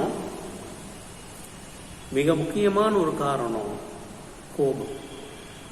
இன்றைக்கு கோபம் என்பது மனித வளத்தை சிதைக்கின்ற ஒன்று, அதை உருக்குலைக்கின்ற ஒன்று என்பதை நாம் மறந்து போகிறோம். இன்னைக்கு பல காரியங்களை பார்ப்போம். ஒன்று பாருங்க, திருடுறனை பார்த்து ஏன்டா திருடுற அப்படின்னு கேட்டா அவன் சொல்லுவான், இந்த சமுதாயத்தில் பணம் வைத்திருக்கிறவர் மேல, இந்த சமுதாயத்திலே வாழுகின்ற சமுதாயத்தில் உள்ள கட்டமைப்பு மேல இருக்கிற கோபம் தான் என்னை திருட வச்சதுன்னு சொல்லுவார். அதே போல இன்னொருத்தர் தங்களுடைய கையால் ஆகாத நிலைமையில கோபத்தை வெளிப்படுத்துறதை பார்க்கிறோம். என்னுடைய நண்பர் ஒருவர் இருந்தார், அவருக்கு புற்றுநோய். ஆனால் அவர் எப்பவுமே எனக்கு ஏன் இது வந்துச்சு, கடவுள் ஏன் எனக்கு இது கொடுத்தார் என்று கடவுள் மேல் கோபப்பட்டார். கடவுளிடத்தில் நெருங்கி சேரவில்லை, மாறாக கடவுள் மேல் கோபத்தையும் கடவுள் மேல் எரிச்சலையும் வெளிப்படுத்துவார். இதெல்லாம் என்ன பண்ணாரு, புற்றுநோய் என்ன கொள்றது, நானே மது அறிந்து நான் சாகிறேன், மாத்திரை சாப்பிடாம இறந்து போனேன். அன்பானவர்களே, இப்படிப்பட்ட கோபத்தையும் வெளிப்படுத்துகிற ஆட்கள் இருக்கிறத பார்க்கிறோம். இன்னும் சிலருடைய வாழ்க்கையில பார்த்தோம்னா, சில பிள்ளைகள் பெற்றோரிடத்தில் கோபித்து வீட்டிலே தங்காம எங்கேயோ ஓடி தொலைந்து போகிறாங்க. இதற்கு காரணம் என்னன்னா கோபம். எனக்கு பணம் தரல, என்னை திட்டுனாங்க என்று சொல்லுகின்ற பிள்ளைகளை நம்ம பார்க்கிறோம். கணவன் மனைவிட்ட சில கோபம், அந்த கோபம் பல ஆண்டுகளாக பேசாமையே இருப்பாங்க. சொல்லுவாங்க, என்னமோ அந்த பிள்ளைகளுக்காக நான் இருக்கிறேன், இல்லைன்னா என்னைக்கோ நான் முடிச்சுட்டு போயிருப்பேன், டைவர்ஸ் வாங்கிட்டு போயிருப்பேன் என்று சொல்லுவாங்க. காரணம் கோபம், ஏதோ ஒரு கோபம். அன்பானுக்குள்ளே இந்த ஊழியக்காரன், இந்த இன்னைக்கு திருப்பணியில் இருக்கிற ஊழியக்காரர்கள் கூட தங்களுடைய தலைவர்கள் மேல கோபத்தில் இருக்கிறத நம்ம பார்க்கிறோம். நான் கேட்ட இடத்துக்கு எனக்கு மாறுதல் கிடைக்கல, நான் விரும்பின வேலை எனக்கு கிடைக்கல, அதனால நான் சும்மா கடமைக்கு கோயில் நடத்துவேன், கடமைக்கு ஊழியம் பண்ணுவேன் என்று சொல்லுகின்ற ஊழியக்காரர்களை கூட நம்ம இந்த நிலைமையிலெல்லாம் இந்த ஒரு தாளந்து வாங்கின இந்த மனிதனுடைய ஆண்டவர் அந்த எண்ணங்கள் நமக்குள்ள வெளிப்படுகிறத பார்க்கிறோம். கேட்டது கிடைக்கல, எதிர்பார்த்தது நடக்கல என்பதனாலே ஒரு கோபம். இந்த 3ஆம் கதை மாதர் நமக்குள்ள ஒளிஞ்சிருக்கிறத பார்க்கணும். 2ஆவதாக ஒரு எதிர்மறையான ஒரு காரியம் இவனுக்குள்ளே இருந்தது. முதல்ல இருந்தது கோபம், 2வது இவனுக்குள்ளே இருப்பது பயம். இந்த ஒரு தாளந்து வாங்கினவனுக்குள்ளே இருந்தது பயம். இன்னைக்கு பயம் அப்படிங்கிறது மனுஷனை போட்டு ஆட்டி படைக்கும். இந்த பயத்திலிருந்து மனிதன் விடுதலை பெற வேண்டும். அவர் சொல்றாரு, ஐயா, நீர் கடின உள்ளத்தினர், நீர் விதைக்காத இடத்தில் அறுவடை செய்கிறவர், தெளிக்காத இடத்தில் சேர்க்கிறவர் என்று தன் தலைவனை பற்றி சொல்லும் பொழுது இவன் கொண்டுள்ள பயம் என்ன என்பது நமக்கு நன்றாக தெரிகிறது. இதை விட பெரிய பயம் அல்லது இதை ஒட்டிய பயம் என்னன்னா, இவன் தன் தாளந்தை இழந்துவிடக்கூடாது என பயப்படுறான். ஆனா ஒண்ணுதான் கொடுத்திருக்கிறார், இதையே நான் தொலைச்சிடக்கூடாது, அதனால அதை பத்திரப்படுத்தணும்னு சொல்லி அவன் பயப்படுறான். ஒருவேளை அவன் ஏழையா இருந்துக்கலாம், அதனால வீட்டில் பாதுகாப்பா வைக்க முடியல. அதனால அவன் என்ன செய்யறான், ஒரு நிலத்துல போய் அதை புதைச்சு வைக்கிறத பார்க்கிறோம். இவனுடைய பயம் இந்த செயல்களை செய்ய வைக்கிறது, இவனை செயல்படாமல் ஆக்கி விடுகிறத பார்க்கிறோம். இன்னைக்கு பலருடைய வாழ்வில், மனித வாழ்வில் பயம் நம்மை செயல்பட விடாமல் நம்மை அப்படியே சும்மா இருந்திருப்போம். மூன்றாவதாக பார்க்கிறோம், இவனிடத்தில் காணப்படுகிறது மூன்றாவது தேக்கம். தேக்கம்னா ஸ்டாக்னேஷன்.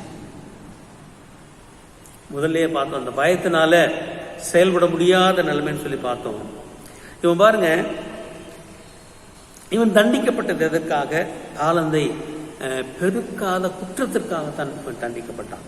இவன் மற்றவர்களையும் தன் தலைவனையும் ஆராய்ச்சி செய்வதிலேயே தன் நேரத்தை கழித்தானே ஒழிய தான் ஒன்றும் உருப்படியாக செய்யல. இவனுக்கு ஏன் அந்த தேக்க நிலைன்னா, தன் எஜமானையே நினைச்சிட்டு இருந்தான். தன்னை விட கூடுதலாக தாளந்து வாங்கினானுங்களே அவனுங்களே நினைச்சிட்டு இருந்தான், தன்னை பத்தி நினைக்கல. இங்க பாருங்க, இன்னொரு காரியத்தை, மிக முக்கியமான ஒரு காரியம் இருக்குது நம்ம புரிஞ்சுக்கணும். இந்த ஒரு தாளந்து வாங்கினவனை இவனுடைய தலைவன் இவன் மேல் இவனை பொறுப்பாளனா எண்ணித்தான் கொடுத்தார். இந்த ஒரு தாளந்தை வச்சு இவன் எந்த அளவுக்கு பயன்படுத்தி கொள்ள போகிறான், இவனை ஒரு தலைவனாக, ஒரு உக்ரானுக்காரனாக உயர்த்தலாம் என்றுதான் தலைவனுடைய நோக்கமாக இருந்தது.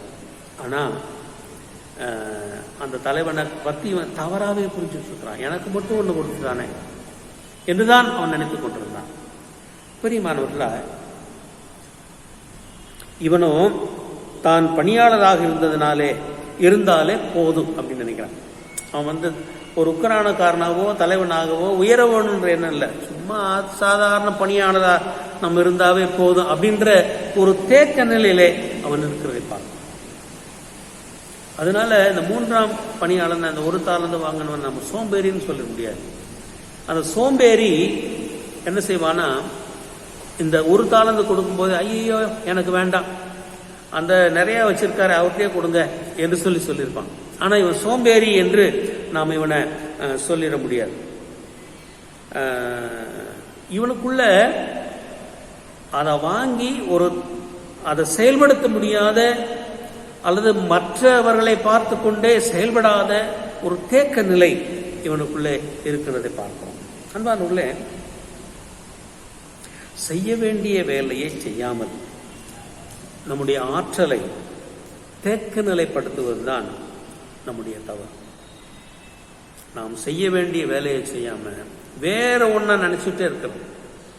நம்முடைய அந்த டைம் மேனேஜ்மெண்ட்ல மிக முக்கியமான ஒரு காரியமா சொல்லுவாங்க, நாம் ஒவ்வொரு நாளும் ஒவ்வொரு நேரமும் நாம் ஒன்று ப்ரிஃபரன்ஸ், முக்கியமான பணி என்ன, அல்லது இரண்டாம் நிலையிலே செகண்டரியாக என்ன காரியத்தை நம்ம வைக்கணும், அப்புறம் அவசியம் இல்லாதது ஆனாலும் அதை நம்ம செய்யணும் என்பது மூன்றாம் நிலை. இதுல மிக முக்கியமானது என்ன என்பதை நாம் கண்டறிந்து அதற்கு அதிக முக்கியத்துவம் கொடுத்து நாம் செயல்பட வேண்டும். இந்த ஒரு தாளந்து வாங்கினவன் என்ன செய்கிறான், முக்கியமில்லாத செய்கிறான், முக்கியமானது விட்டுறான். முக்கியமானது நான் தாளந்த பயன்படுத்தணும், ஆனா இவன் அதை புதைத்து அதை பாதுகாத்து அந்த எஜமான் வரும்போது பத்திரமாக கொடுக்கணும் அப்படின்றது அவனுடைய எண்ணமாக இருக்கிறத பார்க்கணும். அன்பானவர்களே, நாணயத்தை பத்திரப்படுத்துவதில் செய்த வேலையை இவன் வட்டிக்கடைக்கு செல்வதற்கு பயன்படுத்தி இருக்கலாமே என்பதுதான் இவருடைய தலைவருடைய ஆதரவு. உண்மையில இவன் அதை பத்திரப்படுத்துறான், அதை பாதுகாக்கிறான், அது ஒரு பெரிய வேலை தான். இந்த வேலையை காசுக்காரரிடத்துல பேங்க்ல கொண்டு போட்டிருந்தான்னா அது பெருகி இருக்குமே, என்பதுதான் அந்த எஜமானுடைய ஏக்கமாக இருக்கிறத பார்க்கிறோம்.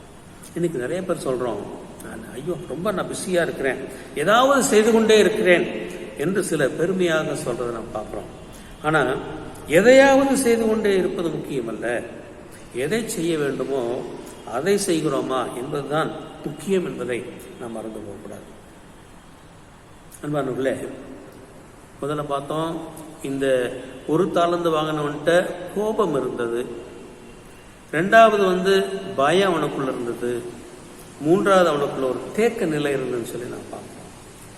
இந்த பகுதியில் இந்த 3 எதிர்மறையான விஷயம் அவனுக்குள்ள இருந்தாலும் நேர்மறையான 3 காரியங்கள் நாம் இங்கே கற்றுக்கொள்ள நாம் அழைக்கப்படுகிறோம். என்னன்னா, பார்வை மாற்றம் நமக்கு வேணும். இது இந்த ஒற்றை தாளந்து பெற்றவன் நாம் அல்ல. அந்த 5 மற்றும் 2 தாளந்து பெற்றவர்கள் அவருடைய பார்வை இந்த ஒரு தாளந்தை பெற்றவனின் பார்வையை விட வித்தியாசமாக இருக்கிறத பார்க்கிறோம். என்ன வித்தியாசம்னா, தன்னுடைய தலைவன் கடின இருதயம் உடையவன் என்பது அவர்களுக்கும் தெரியும். இந்த ஒரு தாளந்தை பெற்றவன் சொல்றான், விதைக்காத இடத்தில் அறுக்கிறவர், தெளிக்காத இடத்தில் சேர்க்கிற கடின இருதயம் உள்ள மனுஷன் எனக்கு தெரியும் என்று சொல்றான். அப்போ இங்க இவங்களுக்காக தெரியும். அதனால அவங்க என்ன பண்றாங்க, தங்களுடைய தலைவரின் கடின உள்ளம் தெரிந்திருந்தும் அந்த கடின உள்ளத்தை மாற்றக்கூடிய மருந்து ஒன்று இருக்கிறது என்பதை இவர்கள் கண்டுபிடித்தார்கள். அதுதான் என்ன அப்படின்னா, பெற்ற தாளந்தை பயன்படுத்தினார்கள், கொடுக்கப்பட்ட பொறுப்பிலே அதை செயல்படுத்தினார்கள், அதை நிறைவேற்றினார்கள் என்று நாம் புரிந்து கொள்ள வேண்டும். அதனால நம்முடைய பார்வை மாற்றம் வேண்டும். ஒரே தலைவன் தான், ஆனால் பணியாளர்கள் அவர் எப்படி பார்க்கிறார்களோ அதை பொறுத்து அவர்கள் வாழ்க்கை நிலையும் மாறுகின்றதை பார்க்கிறோம். இங்க பாருங்க, அந்த 3 தாளந்து 5 தாளந்து பெற்றவர்கள், அந்த எஜமான் சொல்லுகிறார், கொஞ்சத்தில் உண்மையும் உத்தமமான ஊழியக்காரனே, நீ என்னுடைய சந்தோஷத்துக்குள்ள பிரவேசி என்று பாராட்டுகிறத பார்க்கிறோம். ஆனா இவனை புறம்பான இருளிலே தள்ளுங்கள் என்று சொல்லப்படுகிறத பார்க்கிறோம். ஒரே தலைவன் தான், இவருடைய பார்வை வேறுபட்டபடியினாலே அவன் புறம்பான இருளிலே தள்ளப்படுகிறான். இந்த 3 தாளந்து வாங்கனுடைய பார்வை வேறுபட்டபடியினாலே அவர்கள் பாராட்டப்படுவதை பார்க்கிறோம். இன்று நாம் பார்க்கும் பார்வைதான் நம் வாழ்வை தீர்மானிக்கின்றது. இது ரொம்ப ரொம்ப முக்கியம். ஆக இந்த பார்வை நேர்முகமாக இருக்கிறதா அல்லது எதிர்மறையாக இருக்கிறதா என்பதை வைத்துத்தான் அது அமைகிறது. இரண்டாவதாக, இந்த பகுதியிலிருந்து நான் பெற்றுக்கொள்வது நேர்மறையான காரியம். இதனை நான் வாசிக்க கேட்ட 1வது திருமறை பகுதியில் எடுத்துக்கொள்கிறேன். திறமை.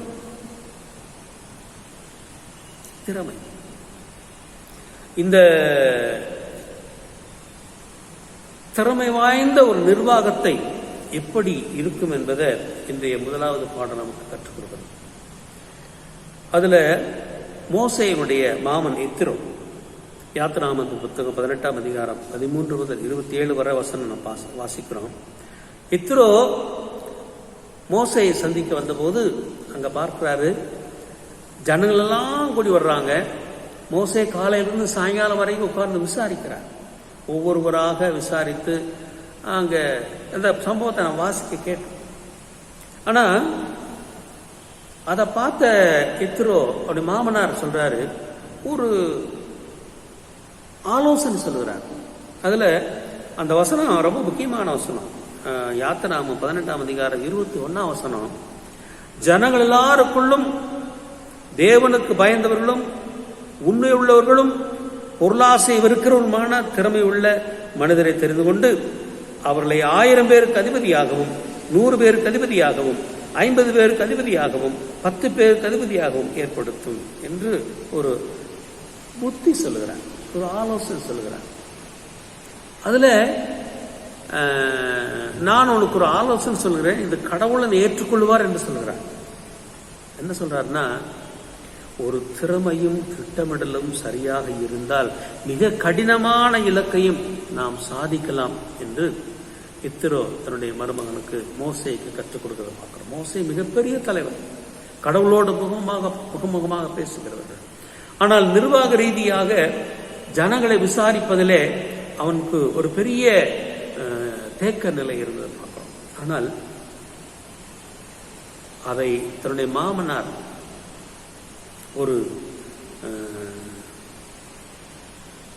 ஒரு சிறந்த ஆலோசனை சொன்னார். அந்த ஆலோசனையின்படி மிக திறமையாக அந்த சூழலை சமாளிக்கிறது பார்க்கிறோம். அன்பானவர்களே, இன்னொன்று, உழைப்பும் உண்மையும் நம்ம உயர்த்தும். இது ரொம்ப ரொம்ப முக்கியம். இந்த 5 தாலந்து வாங்கினவங்க, 2 தாலந்து வாங்கினவங்க உழைத்தார்கள். தன் எஜமான் வரும் பொழுது உண்மையோடு அதை கணக்கு ஒப்புவித்தார்கள், அவர்களை உயர்த்தி. அதே போல தன்னுடைய எஜமான் கொடுத்த அந்த 5 தாலந்த 3 தாலந்த வச்சு திறமையோடு திட்டமிட்டார்கள், 2 மடங்காக அதை பெருக்கினார்கள் சொல்லி பார்க்கிறோம். ஸோ திறமையும் திட்டமிடலும் சரியாக இருந்தால் மிக கடினமான இலக்கையும் நம்ம சாதிக்க முடியும். உழைப்போ உண்மையும் நமக்குள்ள இருந்தால் நிச்சயமாக அது நம்மை உயர்த்தும். இப்படி நாம் செயல்பட்டால் நாம் கையிட்டு செய்கின்ற எல்லா காரியங்களிலும் நமக்கு வெற்றியை நாம் பெற்றுக்கொள்வோம். அதுதான் சங்கீதம் 1ஆம் சங்கீதம் சொல்லும், அவன் செய்வதெல்லாம் வாய்க்கும், அவன் செய்வதெல்லாம் வாய்க்கும்.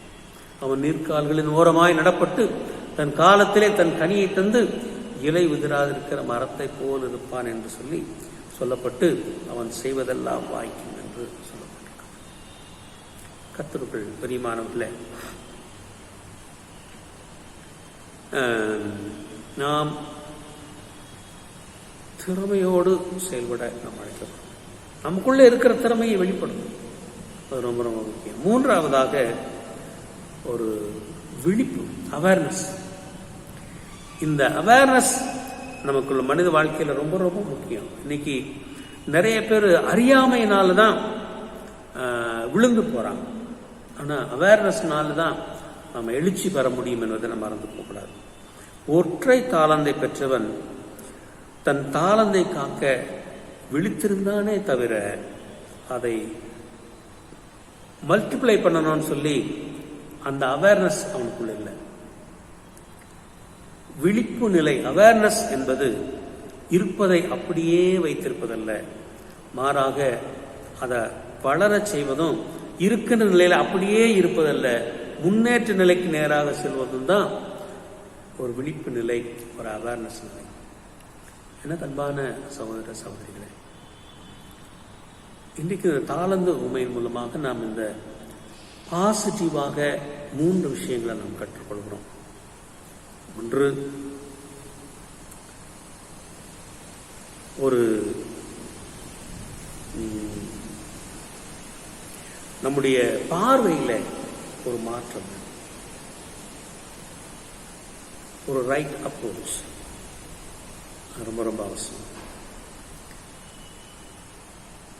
இந்த 5 தாளந்து பெற்றவனும் 3 தாளந்து பெற்றவனும் கிடைக்கப்பட்ட வாய்ப்பை சரியாக பயன்படுத்திக் கொண்டார்கள். 1 தாளந்தை பெற்றவனுக்கு ஒரு வாய்ப்பு கொடுக்கப்பட்டதுதான். ஆனால் அதை அவன் சரியாக பார்க்கவில்லை.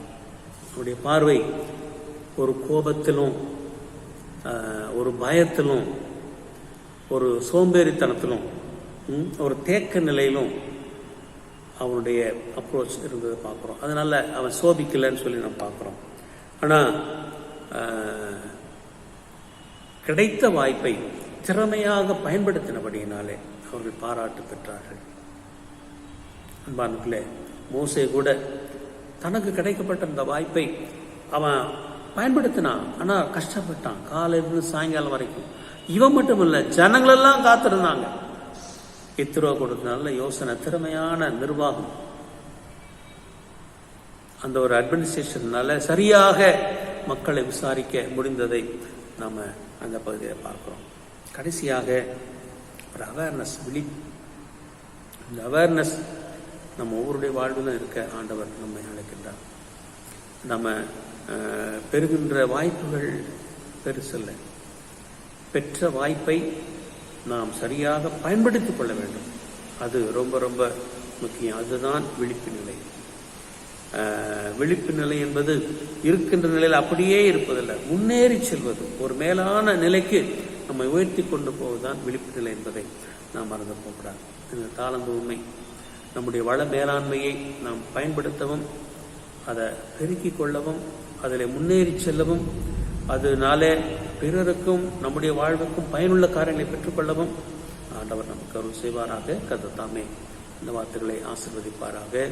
ஆமென். God bless you. நாம் ஜெபம் செய்வோம். ஜெப நிலையில இந்த பாடலை நாம் கேட்போம்.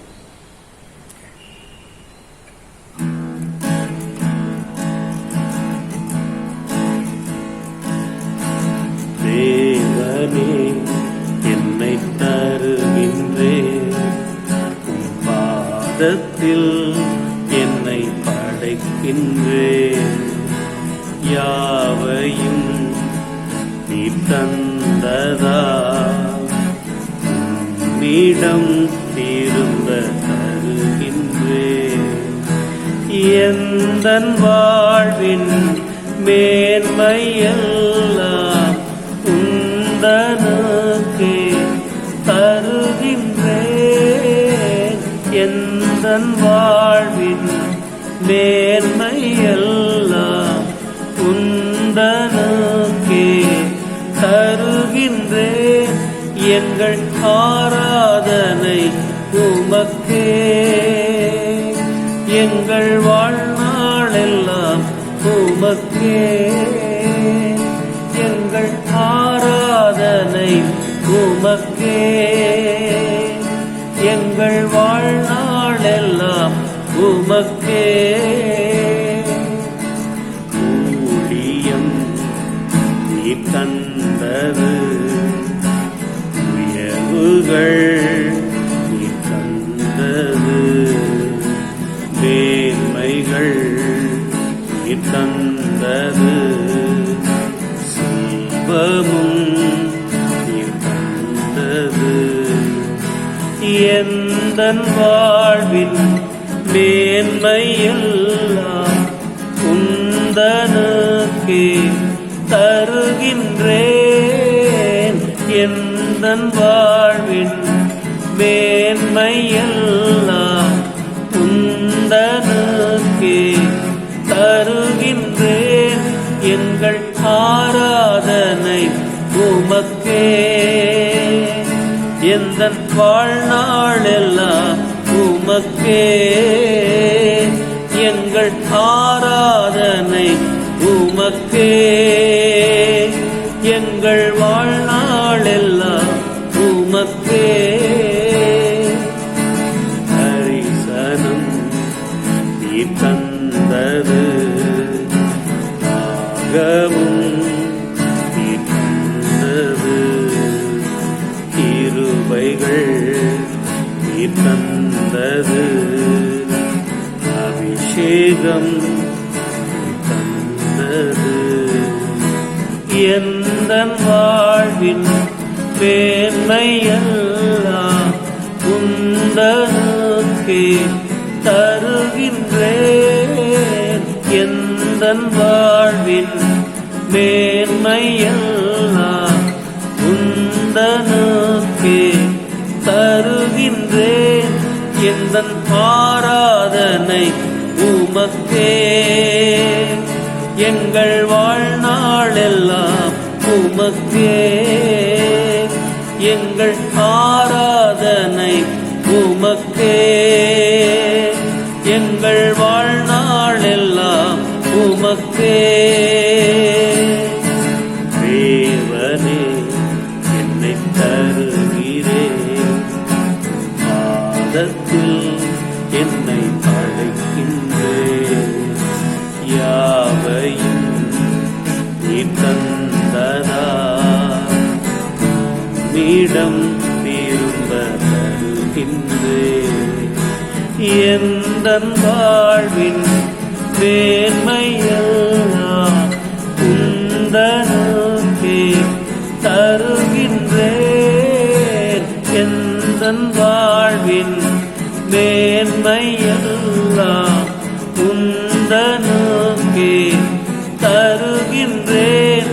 எங்கள் ஆராதனை உமக்கே, எங்கள் வாழ்நாளெல்லாம் உமக்கே. எந்த ஆராதனை உமக்கே, எந்த வாழ்நாளெல்லாம் உமக்கே.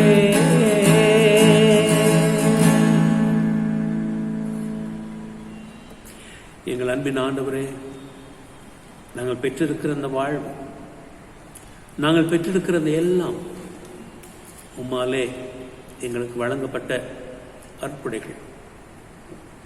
இந்த வளங்களினாலே, இந்த கொடைகளினாலே, நாங்கள் பெற்றிருக்கிற மேன்மைகளினாலே ஆண்டவரே உமக்கு புகழ்ச்சியை செலுத்தவும், உமக்கு மாட்சிமையை நாங்கள் செலுத்தவும், எங்களுக்கு கிடைக்கப்பட்டிருக்கிற இந்த ஒரே ஒரு விலையேறப்பெற்ற வாழ்க்கையை நாங்கள் சிறப்பாய் வாழ்ந்து கர்த்தருக்கு சாட்சி பகரவும் எங்களுக்கு கிருபை தருவீராக. எங்களுடைய வாழ்விலே தேவையற்ற கோபங்களோ, காரணமில்லாத பயங்களோ, நாங்கள் செய்ய வேண்டிய காரியங்களை செய்யாமல் ஒரு தேக்க நிலையிலே மற்றவர்களை பார்த்து கொண்டு நாங்கள் பொறாமைப்பட்டு கொண்டோ ஏங்கிக் கொண்டோ இராதபடி எங்களுக்கு கிடைக்கப்படுகின்ற வாய்ப்பை சரியாக பயன்படுத்திக் கொள்ளவும், எங்களுடைய திறமையை அதிலே வெளிப்படுத்தும் ஒரு விழிப்பு நிலை உள்ளவர்களாக, இருக்கின்ற நிலையிலிருந்து வளருகிறவர்களாக, முன்னேறி செல்லுகிறவர்களாக விளங்க தேவன் எங்களுக்கு கிருபை செய்ய நாங்கள் ஜெபிக்கின்றோம். எங்களுக்கு கொடுத்திருக்கிற ஊழியத்திலே, எங்களுக்கு கொடுத்திருக்கிற ஆண்டவரே எல்லாவற்றிலும், எங்கள் வாழ்விலும் சரி, பணியிலும் சரி, உண்மையே நாங்கள் உயர்த்தி வாழ எங்களுக்கு அருள்தார். இயேசு கிறிஸ்துவின் நாமத்தில் ஜெபிக்கிறோம் எங்கள் நல்ல பிதாவே. ஆமென். ஆமென். நாம் ஜெபம் செய்வோம். மகா அதிசயங்களை செய்கிற சர்வ வல்லமுள்ள நித்திய தேவனே, எங்கள் அத்தியட்சர் பார்வையிலும் குருமார்வையிலும் அவர்கள் விசாரணைக்கு ஒப்புவிக்கப்பட்ட எல்லா சபைகளிலும் ஆரோக்கியம் தருகிற உம்முடைய கிருபையுள்ள ஆவியை அனுப்பி அவர்கள் உமக்கு உத்தம பிரியமானவர்களை நடக்கும்படி உமது ஆசீர்வாதமாகிய பணி அவர் மேல் ஓயாமல் பெய்யச் செய்திருந்தோம். கர்த்தாவே, எங்கள் காரியத்திற்கும் மத்தியஸ்தருமாகிய இயேசு கிறிஸ்துவுக்கு மகிமை உண்டாக இதை கட்டளையிட்டுள்ளோம். ஆமென். இத்தருணத்தில் ஒரு மட்டும் நோக்கி பொதுவான விண்ணப்பங்களை செய்ய எங்களுக்கு கிருபைத்த சர்வ வல்லமையுள்ள தேவனே, 2 பேராவது 3 பேராவது என் நாமத்தினாலே கூடி வரும் பொழுது அவர்கள் கேட்கிறவர்கள் அழைச்சுவேன் என்று சொல்லி வாக்குறுதி இருக்கிறீரே. கர்த்தாவே, உதவியராக எங்களுக்கு வேண்டிய நன்மை உண்டாக எங்கள் விருப்பங்களையும் வேண்டுதல்களையும் இப்பொழுது நிறைவேற்றி இம்மையிலே ஒரு சத்தியத்தை அறிகிற அறிவையும் மறுமையிலே நித்திய ஜீவனையும் எங்களுக்கு கட்டளையிட்டனும். ஆமென். நம்முடைய கர்த்தராகிய இயேசு கிறிஸ்துவுடைய கிருபையும் தேவனுடைய அன்பும் பரிசுத்த ஆவியுடைய ஐக்கியமும் நம் அனைவரோடும் கூட எப்போதைக்கும் இருப்பதாக. ஆமென். இந்த ஆராதனைக்கு நிறைவு பாடலாக நாம் யாவரும் சேர்ந்து இது சிந்திக்கும் காலம் செயல்படும் நேரம் மௌனமாயிருக்காதே என்ற பாடலை நாம் யாவரும் சேர்ந்து பாடுவோம். இது சிந்திக்கும் காலம் செயல்படும் நேரம் மௌனமாயிருக்காதே.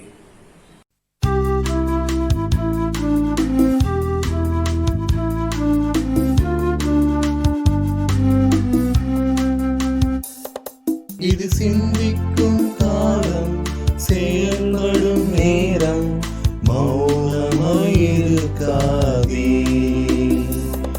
இது சிந்திக்கும் காலம் செயல்படும் நேரம் மௌனமாயிருக்காதே. மௌனமாயிருக்காதே. நீ மௌனமாயிருக்காதே. இது சிந்திக்கும் காலம் செயல்படும் நேரம் மௌனமாயிருக்காதே.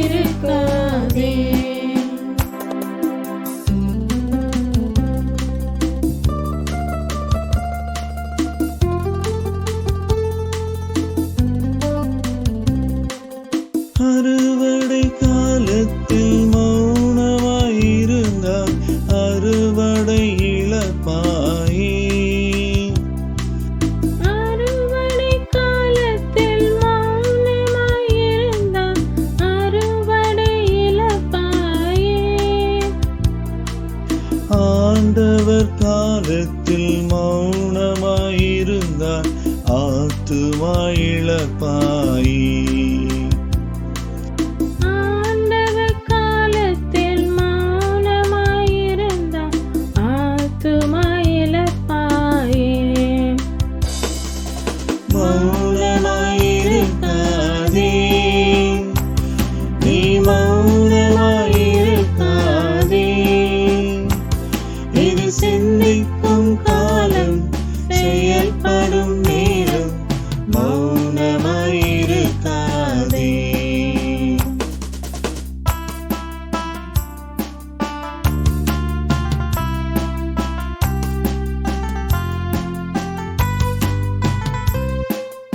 இந்தியர் இயேசுவை அறிந்திடும் காலம் இதுதான், இதுதானே. இந்தியர் இயேசுவை அறிந்திடும் காலம் இதுதான், இதுதானே. இந்த காலத்தில் மௌனமாயிருந்தால் ரட்சிப்பு தான் வருமோ? இந்த காலத்தில் மௌனமாயிருந்தால் ரட்சிப்பு தான் வருமோ? மௌனமாயிருக்காதே, நீ மௌனமாயிருக்காதே. இது சிந்திக்கும் காலம், செயல்படும் நேரம். மௌனமாயிருக்காதே.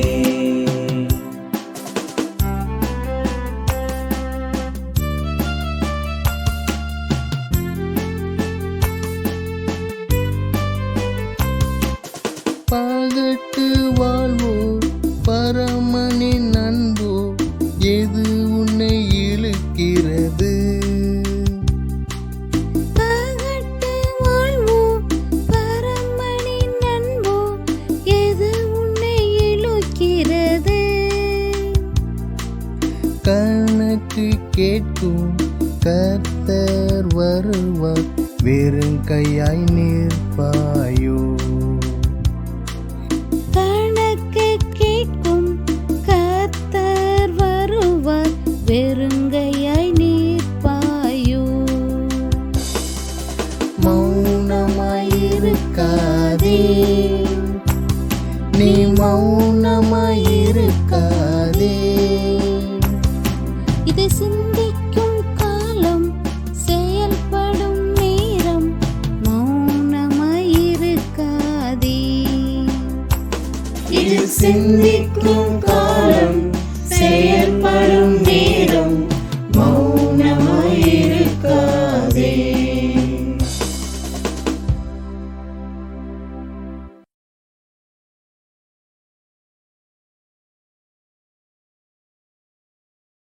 நாம் ஜெபிப்போம். எங்களை நேசிக்கிற நல்ல ஆண்டவரே, இந்த அருமையான ஆராதனைக்காக நாங்கள் ஸ்தோத்திரிக்கிறோம், துதிக்கிறோம். உம்முடைய கிருபையாலே இருக்கத்தாலே எங்களை நிரப்பினீர், எங்களோடு இடைப்பட்டீர், எங்களோடு பேசினீர். ஆண்டவரே, உம்முடைய வார்த்தைகளை நாங்கள் புரிந்து கொள்ள எங்களுக்கு கிருபை செய்தீர். நமக்கு நன்றி சொல்லுகிறோம். இந்த ஆராதனையின் தொடக்கம் முதல் நிறைவு மட்டும் உம்முடைய வல்ல பிரசன்னம் எங்களோடு இருந்து எங்களை வழிநடத்திருப்பதற்காக நமக்கு நன்றி சொல்லுகிறோம். தொடர்ந்து எங்களை ஆண்டவரே நீர் ஆசீர்வதிப்பீராக.